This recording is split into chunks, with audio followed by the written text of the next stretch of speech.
The mahogany conference table that I'd bought from a garage sale 15 years ago gleamed under the harsh fluorescent lights. Around it sat my husband Nathan's entire family, their faces twisted with barely concealed triumph. "Let's call this emergency board meeting to order," announced my father-in-law, Rebecca Caldwell, puffing out his chest importantly. "We're here to discuss the future leadership of Solace Technologies." I sat quietly at the far end of the table, the seat they'd relegated me to, watching this farce unfold. Nathan sat between his parents, avoiding my eyes. "The motion before us," Richard continued, "is to remove Rebecca Caldwell as CEO and install a more qualified candidate." "She's just a housewife who got lucky," burst out my brother-in-law, Marcus. Right place, right time when Nathan's app took off. "But running a tech company? Come on." "I second the motion," added my sister-in-law, Patricia. "No offense, Rebecca, but you don't even have a business degree. You were literally making jewelry on Etsy when Nathan met you." I pulled out my phone and sent a quick text to my assistant. "Now, please. All in favor of removing Rebecca as CEO?" Richard asked, his hand shooting up first. One by one, the hands rose. Nathan's went up last slowly, but it went up. "Motion carries," Richard announced gleefully. "Now, for the new CEO, I nominate." Everyone's phones buzzed simultaneously. "What the?" Marcus pulled out his phone, his face paling as he read. I watched as they all checked their messages, confusion replacing smugness on their faces. My assistant had sent them the original company registration documents from 15 years ago. The incorporation papers, the patent filings, the founder's name on every single document, Rebecca Lynn. Not Rebecca Caldwell. Not Nathan Caldwell. Rebecca Lynn. "I don't understand," Patricia stammered. "This says the company was founded in 2009. But Nathan and Rebecca only met in 2016. "That's correct," I said calmly, speaking for the first time. "I founded Solace Technologies 7 years before I met your son. Before I married into this family. Before I was, as you put it, just a housewife who got lucky." Richard's face had turned an alarming shade of purple. But Nathan said. "Nathan said what?" I turned to my husband, who was studying the table like it held the secrets of the universe. "That it was his idea? His company? His success?" Silence. "Perhaps," I continued, standing up, "we should discuss what really happened. Since we're having a board meeting and all." I walked to the presentation screen and connected my laptop. The first slide showed a photo of me from 2009, hair in a messy bun, surrounded by computer parts in my studio apartment. 2009. I'm 22, fresh out of MIT with a computer science degree. Yes, Patricia, I have a degree. Just not in business. I'm working 3 jobs to pay off student loans and coding at night. Next slide, patent applications. 2010. I developed the compression algorithm that becomes the foundation of Solace Technologies. The patent is in my name. Only my name. I clicked through slides showing the company's early days. Me at hackathons. Me pitching to investors who laughed at the young Asian woman with big dreams. Me sleeping under my desk because I couldn't afford rent and office space. 2011 through 2015. Bootstrapping. Building. Every line of code in our core product. I wrote it. Every client pitch in those early days. I gave it. Every 20-hour day. I worked it. The room was dead silent now. 2016. A photo appeared of Nathan and me at the tech conference where we met. I meet Nathan at TechCrunch Disrupt. Solace is finally gaining traction. We have actual employees. Real clients. Nathan is charming, supportive. He believes in my vision. Or so I thought. More slides. Our wedding. Nathan joining the company as VP of Marketing. The Caldwell family at company parties, being introduced to investors. What I didn't realize, I said, was that Nathan was slowly rewriting history. To his family, to our friends, even to new employees, he became the founder. I became the supportive wife who helped out sometimes. "That's not," Nathan started. "Let me finish." I cut him off. I let it happen. Why? Because I loved him. Because I was exhausted from years of fighting to be taken seriously as a female founder in tech. Because it was easier to let him be the face while I did the work. "But you don't do the work," Marcus protested. "You're always at home with the kids." I smiled coldly. "You mean the home office where I still write code? The kids I arrange childcare for during my 60-hour work weeks? The home where I take calls with our Tokyo team at 3 a.m. I pulled up another document. This is our Git repository history. For the non-technical family members, this shows who writes our code. Would you like to guess what percentage has my username on it? 73%. Would you like to know Nathan's percentage? 0. I manage the business side. Nathan finally spoke up. You manage your golf schedule, I countered. Our CFO manages the business. Our CMO manages marketing. You have a title and a salary, nothing more. How dare you? Richard started. How dare I? I laughed, but there was no humor in it. How dare you? You attempted to remove me as CEO of my own company. The company I built from nothing. The company that employs all of you. Oh yes, that was the other thing. Over the years, I'd given jobs to Nathan's family. Richard was on the board. Marcus ran a satellite office. Patricia was head of HR. All nepotism hires to keep family peace. But here's the thing about being the actual founder, I continued. I own 67% of this company. Nathan owns 15%. The rest of you? Your shares combined don't even hit 10%. You literally cannot vote me out. Then why did you let us? Patricia looked confused. Because I needed to know, I said quietly.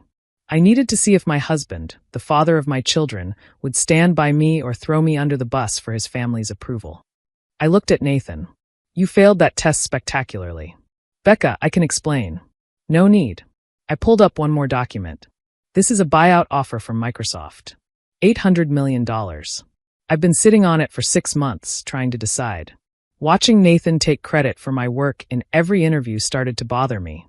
But I told myself it was for the family. For the company's stability. 800. Richard's greed overtook his shock. We should definitely discuss.